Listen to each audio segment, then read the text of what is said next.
मेघा को दय कोना कोना घर सिवाना होई गे ना। मेघा को दय कोना कोना घर सिवाना होई गे ना। घर सिवाना होई गे ना।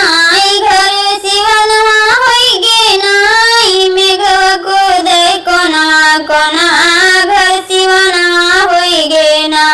मेघा को दय कोना कोना घर सिवाना होई गे ना। बरसाए बादल रिम झिम बाहे झकोर पवनवा। बरसाए बादल रिम झिम बाहे झकोर पवनवा। दादुर मार पपिया बोल हल रही खेत में धनवा। आयल सावन के महीना घर सिवनवा होई गे ना। आयल सावन के महीना घर सिवनवा होई गे ना। घर सिवनवा होई गे ना।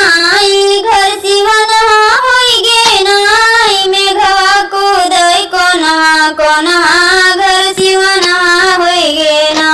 मेघवा को दय कोनवा कोनवा घर सिवनवा होई गे ना। पिया हमारे काहिल होई गे दल दल भइल अगनवा। पिया हमारे काहिल होई गे दल दल भइल अगनवा।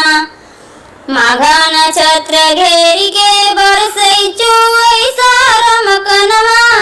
पानी भरी गए मोर भवना घर सिवनवा होई गे ना। पानी भरी गए मोरे अगना घर सिवनवा होई गे ना। घर सिवनवा होई गे ना। घर सिवनवा होई गे ना।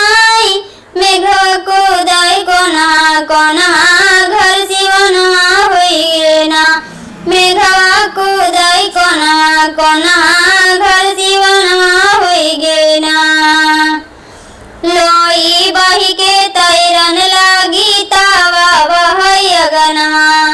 लोई बही के तैरन लागी तावा बहई दुअरवा। जाने कहाँ पे चौका बहिगी जाने कहाँ बेलनवा।